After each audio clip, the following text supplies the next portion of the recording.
Boys are right there. Woo!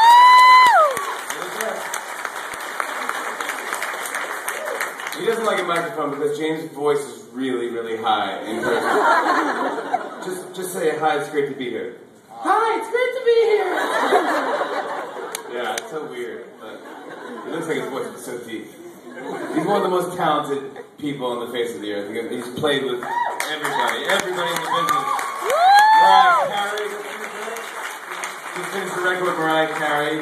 He does. These guys tour all the time. I don't know what I would do without the Roots. You know, just going through the fact that you get to play with the Roots, the fact that you have so many fans who love you, you must be very,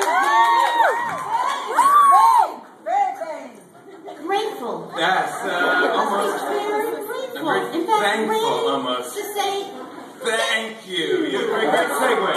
That is a great segue, yeah. Like on Fridays, you have something called Thank You Notes. Yeah, thanks again for doing this, first of all. I appreciate you doing this. You know, when we first started the show, you always, if you have a late night show, you always hope that you get like a top 10 list. Or, you know, like David Letterman has, or headlines like Jay Leno has, you know, and like, we're looking for that type of thing to have, like our signature piece. And so we just tried everything. And, not that many things work, but we tried every single thing. We had Lick It for 10, we had that going for a while, I love that still. But, and this writer, Jeremy Bronson, just wrote out, this thing called Thank You Notes. We tried it as a one-off. We didn't know if it would stick, we didn't know if it would be around for a while, and then it just worked, and people on Twitter and Facebook and Tumblr, all these people just got involved and they loved that piece, so we just kept doing it, and now we did it every Friday since we started, and it just grew from there. Like we do like probably 10 thank you notes every Friday, and it's ridiculous. It's really just sarcastic ways of saying thank you. I mean, just anything that bothers you, you just get it. It's like therapy. So what were the first segments that you did besides that? I mean, we know how that one got started. Yeah, well, we did, let's see, Lick It for 10, I think was our first show. It was where the rules are very simple. We give you something, if you lick it, you get $10. And that was it. It was a very simple rule.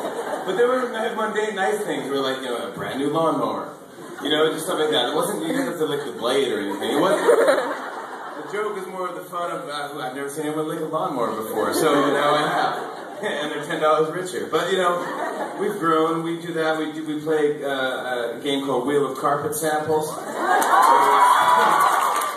We spin a wheel with different samples of carpet, and sometimes you win fabulous prizes. I saw a taping just last week, and you played a game called Wax On, Wax Off. Do you want to explain this for people at home? This is a very fun game. It's a fun game. You can buy the home game on the 3rd floor here at Barnes & Noble. Wax On, Wax Off is basically it's a trivia game where if you get the wrong answer, we wax a piece of chest hair off your chest. But the twist of it is, I love if the camera can go over here. We're already breaking down the set. Look at this. We just got here. This is the second question.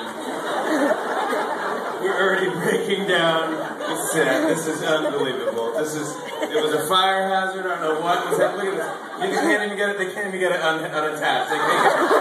The instructions are on it. There you go. That's very good. Glad you got that down.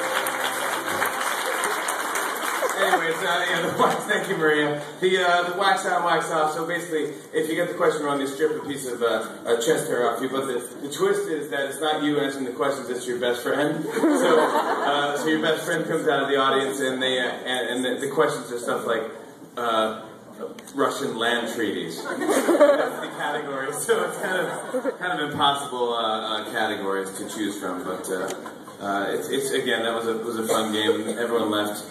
Unharmed. Only one guy was bleeding. Yeah. I have to tell you, when I was at that taping, the kid who did it, I stood next to him in line when we were getting ready to go on the show. He was so excited to be there. I'm going to guess he was maybe just in college, just out of college. Yeah. And everything I've read about you, about who you were as a kid, it made me think, this is the young Jimmy Fallon, ready to have his chest hair waxed. I'm thinking if I had young Jimmy Fallon had chest hair. Yeah. I look at those things. I mean, I'm so lucky. I mean, we do have a fun show. I think the one thing about our show that's kind of caught on is that we're very positive. in the fact that like most of our humor isn't out to hurt anybody, and you know, we usually don't kick anybody when they're down. We kick people when they're up. But we were very positive. I think we try to keep that vibe going out when we have our shows. It's like, I want to do the work for you guys. I know from the other end, it's like, it's 12, I don't know what time we're on, 12:37 I think at night. Yeah. What else shows? What other shows on 12:37 at night? It makes no sense. But either way, we're on really late. But it's not even 12:30 or 12:35, 12:37. I mean, it doesn't make sense. So anyways, at that point in the night, you don't feel like using your brain. You just want to sit there and go like, okay, you do the work for me. You make comedy, you do it. So I think we went into it with that idea of like, we just want to make this a fun show where everyone can just watch and go to sleep to us and forget about it if they had a rough day and just go to bed with a smile on your face, you know, and that was our goal, and that's hopefully what we're doing. That's why we're at for you.